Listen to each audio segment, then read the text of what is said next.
أما بعد فأعوذ بالله من الشيطان الرجيم بسم الله الرحمن الرحيم عاملة ناصبة تصلى نارا حامية تسقى من عين آنية صدق اللہ العظیم۔ تمام قسم کے تحمیدات، تمجیدات، تکبیرات، تقدیسات اور تحلیلات اللہ رب ذوالجلال والاکرام کے لیے، بے شمار لا تعداد ان گنت بے حد و حساب درود و سلام سرور کائنات امام الانبیاء احمد مجتبیٰ حضرت محمد الرسول اللہ صلی اللہ علیہ وسلم کی ذات مقدسہ مطہرہ پر بے شمار رحمت نازل ہوں اہل بیت پر، صحابہ کرام پر، تابعین اعظام پر، اولیاء کرام پر اور ائمہ کرام پر۔ حمد و ثنا کے بعد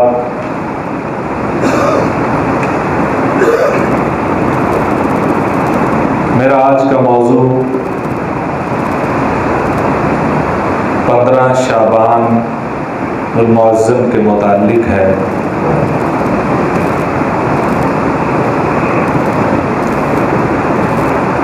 شعبان کو شعبان اس لیے کہا جاتا تھا، یہ کہا جاتا ہے، اس کا مطلب یہ ہے کہ جو حرمت والے مہینے ہیں ان میں سے ایک مہینہ رجب کا بھی ہے۔ وہ مہینہ لوگ اپنے گھروں میں رہتے تھے، باہر دور دراز کے اسفار سے پرہیز کرتے تھے، لڑائی جھگڑوں سے، جنگوں سے پرہیز کرتے تھے، اور جیسے ہی وہ حرمت والا مہینہ ختم ہوتا تھا پھر لوگ اب تیاری کر کے گروہ در گروہ اپنی اپنی تجارت یا اپنے قبیلوں کے ساتھ کہیں سفروں پہ نکلتے تھے، یا لڑائی جھگڑے جنگیں ان کے مقابلے ہوتے تھے۔ تو جب لوگ اپنے گھروں سے مختلف گروہوں سے نکلتے تھے تو اس وجہ سے اس کا نام شعبان پڑ گیا، جس کا مطلب ہے گروہوں میں تقسیم ہو جانا، گروہ در گروہ گھروں سے نکلنا، منتشر ہو جانا۔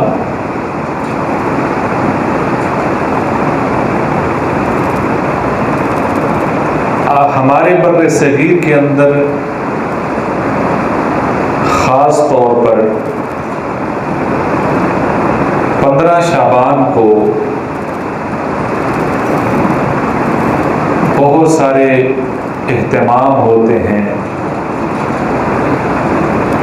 وہ عبادات کے ہوں، شب بیداری کے ہوں، شبینوں کے ہوں، وہ قبرستانوں کی اندر رش کے ہوں، اس طرح کے بہت سارے اہتمام ہوتے ہیں۔ شرعی نقطہ نظر سے اس کی حقیقت کیا ہے؟ تقریباً 5-6 چیزیں ہیں جو ہمارے اندر رائج ہیں، جن کا اہتمام کیا جاتا ہے، اور اہتمام بھی بڑے پرتپاک طریقے سے کیا جاتا ہے کہ شاید کہ رمضان المبارک کا بھی اہتمام اتنا نہ ہو، یا آخری عشر رمضان کا بھی اتنا اہتمام نہ کیا جاتا ہو، الا کہ 27ویں کی رات کو مختلف جگہوں پہ آپ کو کچھ چیزیں نظر آئیں گی۔ سب سے پہلے تو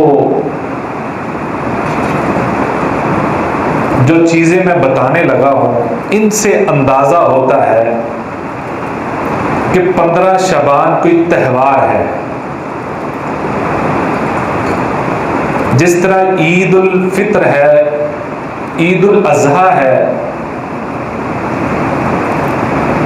یہ دو تہوار شریعت نے ہمیں دیے ہیں،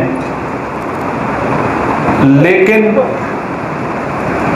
شاید کہ ہم شریعت پر راضی نہیں ہیں۔ رضیت باللہ رب وبالاسلام دینا وبمحمد نبیّا، اس دعا کے ہم قائل نظر نہیں آتے کہ اللہ تیرے دین ہونے پر بھی ہم راضی ہیں، تیرے اللہ ہونے پہ بھی ہم راضی ہیں، تیرے پیغمبر کے محمد ہونے پر بھی ہم راضی ہیں، یہ ہم راضی نہیں ہیں۔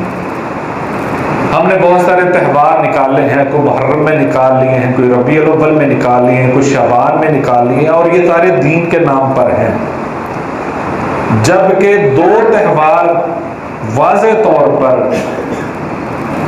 نبی رحمت صلی اللہ علیہ وسلم نے امت محمدیہ کو دیے ہیں،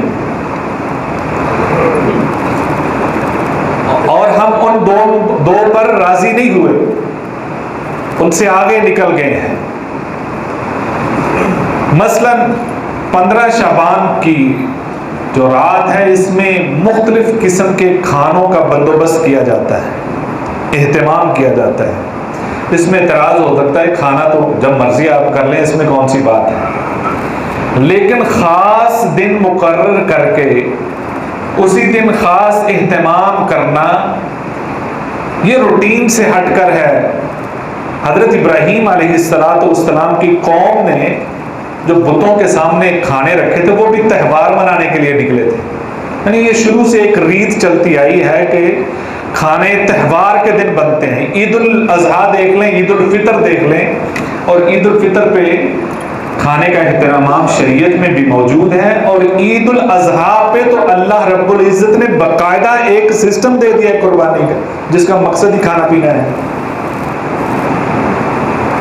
تو لہذا یہاں بھی ہم نے خاص طور پہ جو اہتمام کرنا شروع کر دیا ہے، یہ اشارہ ہے تہوار کی طرف۔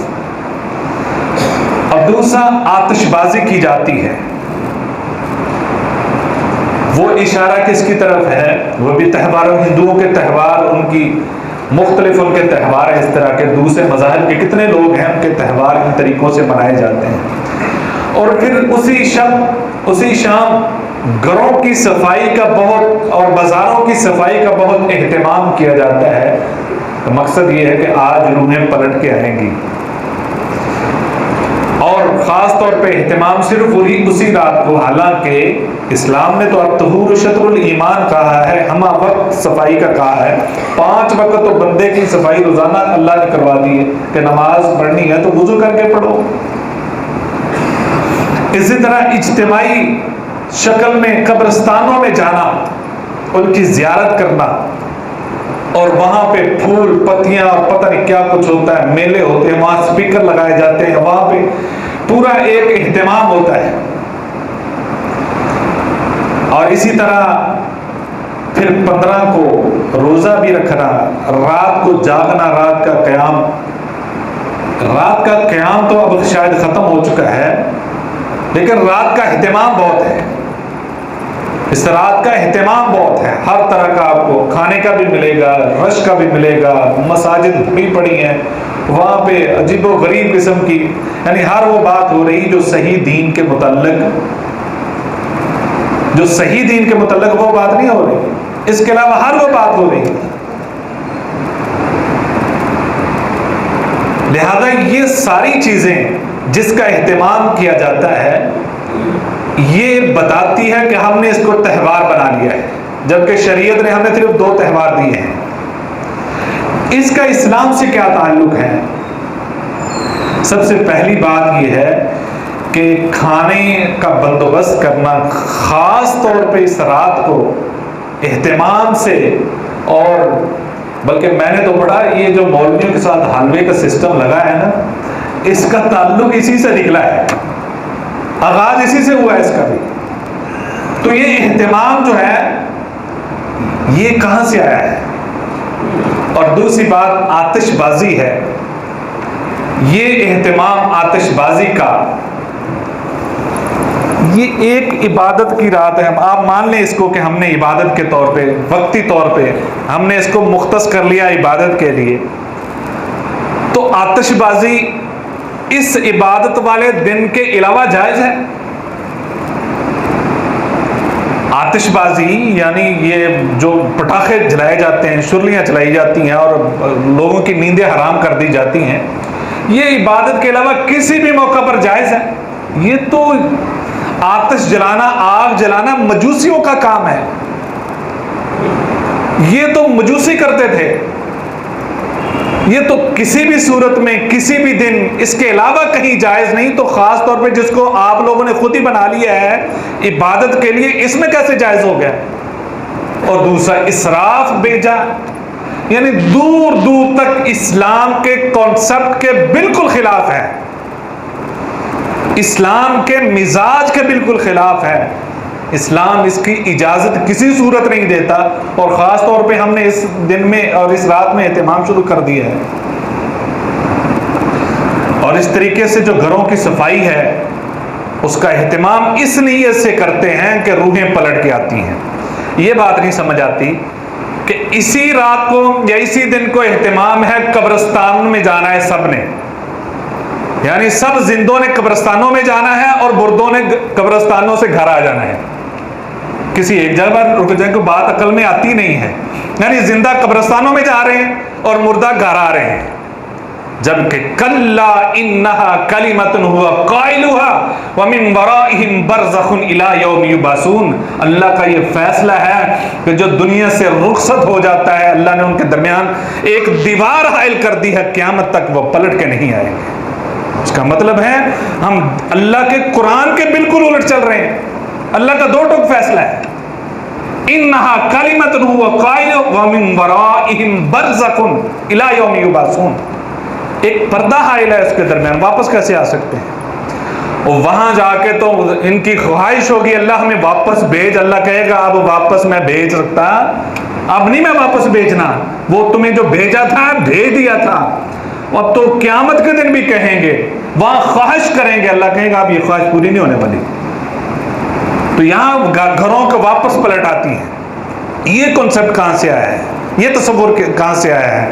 اسی طریقے سے اجتماعی شکل میں قبرستانوں میں جاتے ہیں، کسی حدیث کے اندر یہ ثابت نہیں ہے، کسی بھی حدیث کے اندر ثابت نہیں کہ 15 شعبان کو جا کر قبروں کی زیارت کریں۔ نبی صلی اللہ علیہ وسلم نے مطلق کہا ہے کہ آپ جو ہے قبرستانوں قبروں کی جا کر زیارت کرو، اس سے موت یاد آتی ہے، تمہارے دل نرم ہوں گے۔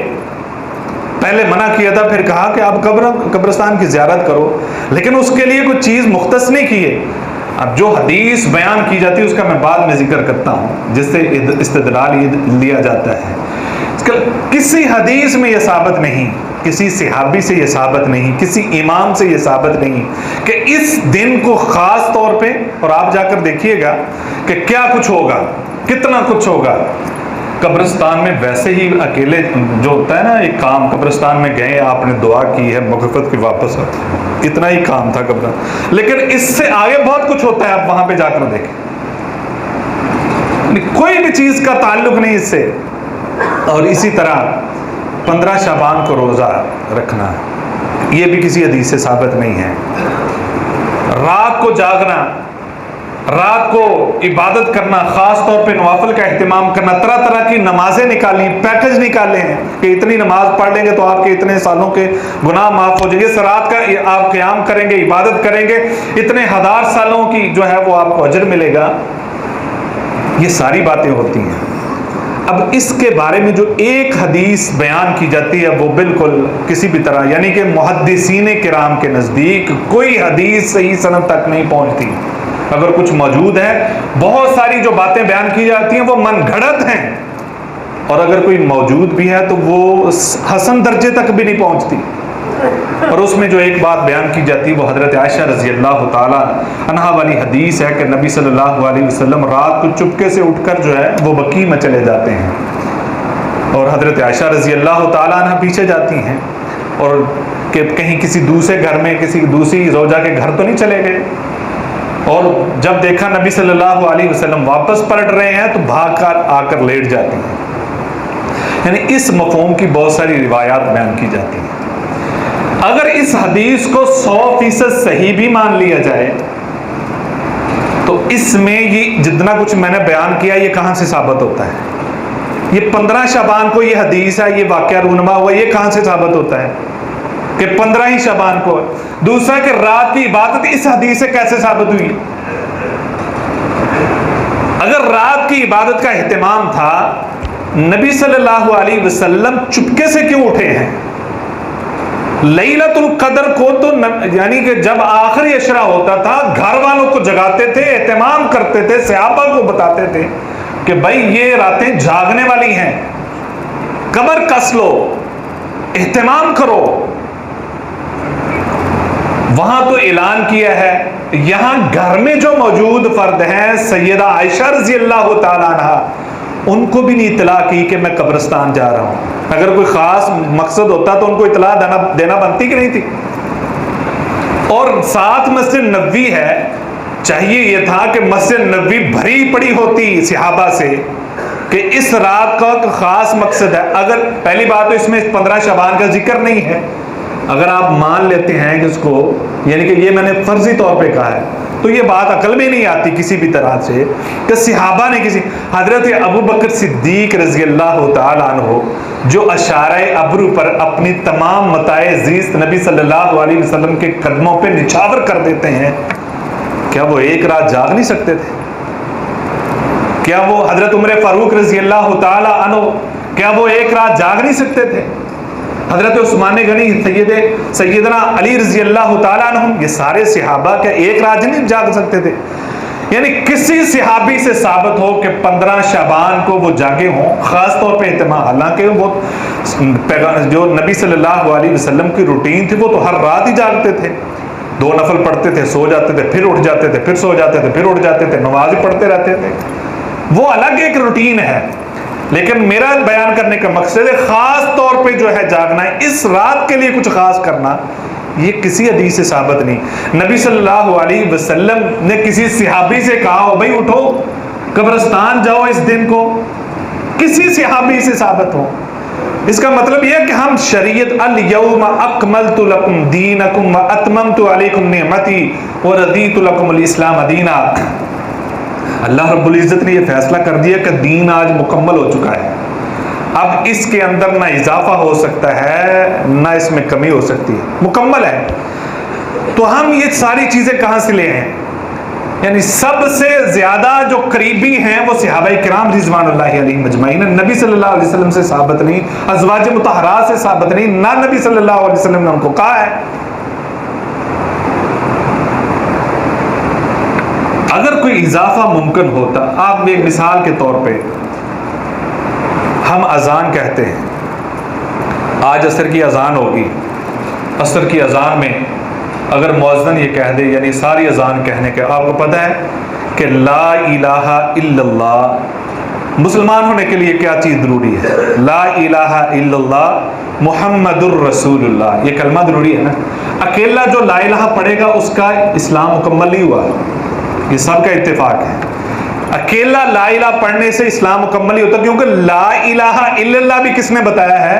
محمد الرسول اللہ صلی اللہ علیہ وسلم۔ یعنی رسالت اور توحید اکٹھی ہوگی تو کلمہ مکمل ہوتا ہے، پورا پڑھنے کے بغیر مسلمان نہیں ہوتا، اور اس کے بغیر یہ کلمہ بھی مکمل نہیں، کیونکہ نبی صلی اللہ علیہ رسالت نے بتایا ہے کہ قرآن مجید ہے۔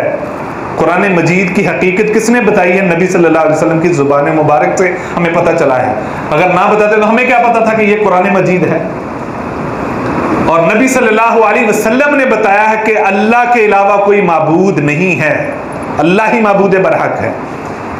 تو لہذا اگر کوئی آج اذان مکمل ہوتی ہے، حی علی الصلاۃ حی علی الفلاح، اللہ حی علی الفلاح 2 مرتبہ کہنے کے بعد اللہ اکبر اللہ اکبر، اور اس کے بعد مؤذن کہہ دیتا ہے لا الہ الا اللہ، اور اونچی کہہ دیتا ہے محمد الرسول اللہ۔ بھائی یہ تو پورا نہیں ہے، کلمہ تو پورا نہیں ہے۔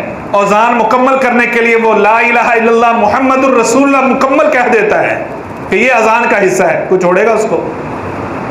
کوئی اس کو چھوڑے گا کہ یہ کیا کر دیا آپ نے؟ اس کا مطلب یہ ہے شریعت نے ہمیں صرف اذان لا الہ الا اللہ تک بتائی ہے، محمد الرسول اللہ آخری کلمے میں ایڈ نہیں ہے، لہذا اذان کا حصہ نہیں بن سکتا۔ محمد الرسول اللہ مؤذن نہیں کہہ سکتا، کیونکہ اذان کہاں پہ ختم ہو جاتی ہے؟ لا الہ الا اللہ پہ مکمل ہو جاتی ہے۔ اس کا مطلب یہ ہے کہ شریعت جتنا ہمیں بتاتی ہے اتنی ہی سنت ہے، اتنا ہی طریقہ ہے، اتنی ہی عبادت ہے، اس سے بڑھ کر عبادت نہیں ہو سکتی۔ اسی طریقے سے نماز کے اندر سب سے بہترین جو رکن ہے اور سب سے افضل ترین جو رکن ہے وہ پتہ کون سا ہے؟ سجدہ۔ وَاسْجُدْ وَاقْتَرِب، اللہ فرماتے ہیں سجدہ کریں اور اللہ کے قریب ہو جائیں۔ یعنی نماز کی یہ حالت سجدے کی اللہ کے سب سے قریب ہوتی ہے، یعنی انسان اس وقت اللہ کے سب سے زیادہ قریب ہوتا ہے جب سجدہ کرتا ہے۔ اب ایک بندے کا ایمان اتنا بڑھ جاتا ہے، وہ اکیلے میں نماز پڑھ رہا ہے، پڑھی جا رہا ہے، نماز پڑھ رہا ہے، اور وہ نفل پڑھتے ہوئے کہتے ہیں چلیں آج اس رکعت میں 3 سجدے کر لیتا ہوں۔ یہ اللہ کے قرب کا باعث ہی ہے نا، اس رکعت میں 3 سجدے کر لیتا ہوں۔ یا کوئی امام نماز پڑھاتے ہوئے کہے کہ بڑی فضیلت والے یہ رکن ہے، ہم 3 سجدے پڑھیں گے۔ کوئی شب قدر کو، لیلۃ القدر کوئی اٹھ کے کھڑا ہو جاتا ہے کہ زیادہ اجر ہے اس میں، 1000 مہینوں سے بڑھ کر اس کی عبادت کا ثواب ہے، تو اس میں ہم سجدے زیادہ کر لیتے ہیں۔ نہیں ہو سکتا، کیونکہ نبی صلی اللہ علیہ وسلم نے جتنا ہمیں طریقہ بتایا ہے اس سے ہم بڑھ سکتے نہیں، بڑھ سکتے، وہ ہماری نماز ختم ہو جائے گی۔ ہم نے حد پار کر دی ہے، ہم نے سنت کو چھوڑ دیا ہے۔ جب ان چیزوں پہ ہم کسی چیز کو برداشت نہیں کرتے تو پھر یہ چیزیں کہاں سے آ جاتی ہیں؟ جبکہ یہ اس رات کی حقیقت اب قرآن کی صورت میں سن لیں کہ مفسرین کا، محدثین کا اتفاق ہے قرآن مجید کی سب سے بہترین، سب سے اعلیٰ ترین تفسیر وہ ہے جو قرآن مجید ہی اس کی تفسیر کرے۔ یعنی ایک آیت میں اس کی وضاحت نہیں ہے، دوسری کسی جگہ پہ اس کی وضاحت موجود ہو، یہ سب سے اعلیٰ ترین تفسیر ہے، اس کا مفہوم بیان کر رہا ہے۔ اب اللہ رب العزت نے فرمایا شہر رمضان الذی انزل فیہ القرآن ھدی للناس وبینات من الھدی والفرقان۔ شہر رمضان، رمضان کا مہینہ وہ ہے جس میں ہم نے قرآن مجید کو نازل کیا۔ اب یہ بات کلیئر ہو گئی کہ رمضان کے اندر ہی قرآن مجید نازل ہوا ہے۔ یہاں قرآن مجید نے وضاحت کر دی کہ قرآن مجید، سب کا اتفاق کیوں کہ قرآن مجید کی آیت ہے کہ قرآن کب نازل ہوا ہے؟ رمضان المبارک میں نازل ہوا ہے۔ اب قرآن مجید کی تفسیر موجود ہے، انا انزلناہ فی لیلۃ القدر وما ادراک ما لیلۃ القدر لیلۃ القدر خیر من الف شہر۔ دوسری صورت میں اس کی وضاحت موجود ہے کہ ہم نے قرآن مجید کو لیلۃ القدر میں نازل کیا ہے، یعنی کہ قرآن کا فیصلہ ہو گیا۔ قرآن کس مہینے میں نازل ہوا؟ رمضان میں ہوا۔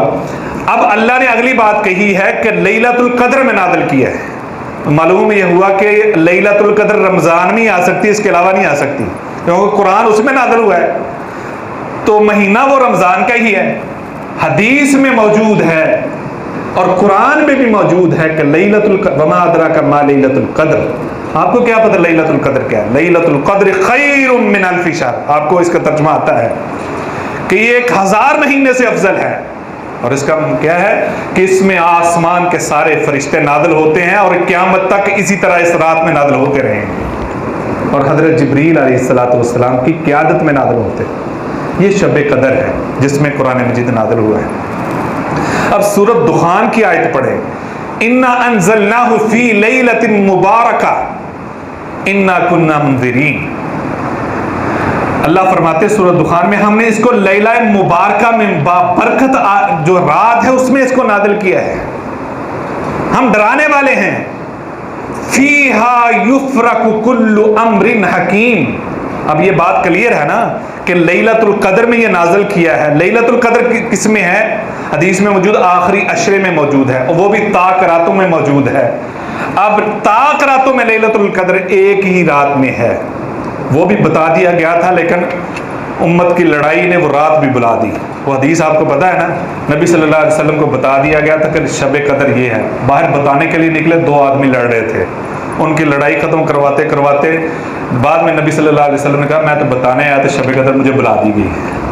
معلوم یہ ہوا کہ امت کی لڑائی نے ہمیں 5 راتوں کی عبادت پر مجبور کیا ہے، تو یہ لڑائی نہیں ہونی چاہیے، اس کا اثر پڑتا ہے۔ تو یہ شب قدر یہ کون سی؟ اس میں اللہ نے قرآن نازل کیا. اللہ فرماتی ہیں فیہا یفرق، جس میں ہم نے قرآن نازل کیا، انا انزلناہ فی لیلۃ مبارکہ، جس میں ہم نے قرآن نازل کیا ہے اسی میں فیہا یفرق کل امر حکیم، ہر معاملے کے فیصلے کیے جاتے ہیں، ہر چیز کے فیصلے کیے جاتے ہیں. جو ہم نے شعبان کی 15 کو یہ سمجھ لیا نا کہ اس میں فیصلے ہوتے ہیں، وہ تو شب قدر میں ہوتے ہیں. فیصلے کس میں ہوتے ہیں؟ شب قدر میں ہوتے ہیں.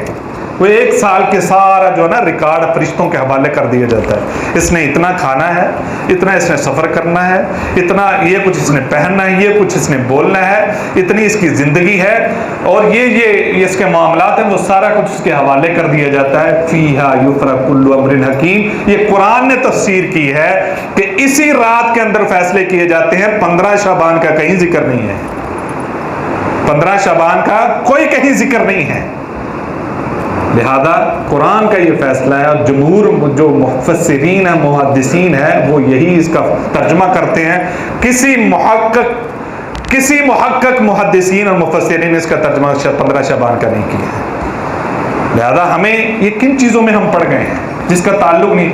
اللہ رب جو میں نے آیت پڑھی تھی نا، عاملۃ ناصبہ تصلی نارا حامیہ، قیامت کا دن ہوگا، انسان عبادت کر کر کے تھکا ہوا ہوگا، اللہ ان کو جہنم میں پھینک دیں گے، کیونکہ ان کی عبادت قرآن و سنت کے مطابق نہیں ہوگی. وہ اپنی مرضی سے عبادتیں کرتے رہے ہوں گے، وہ اپنی منمانی سے دین ایجاد کرتے رہے ہوں گے.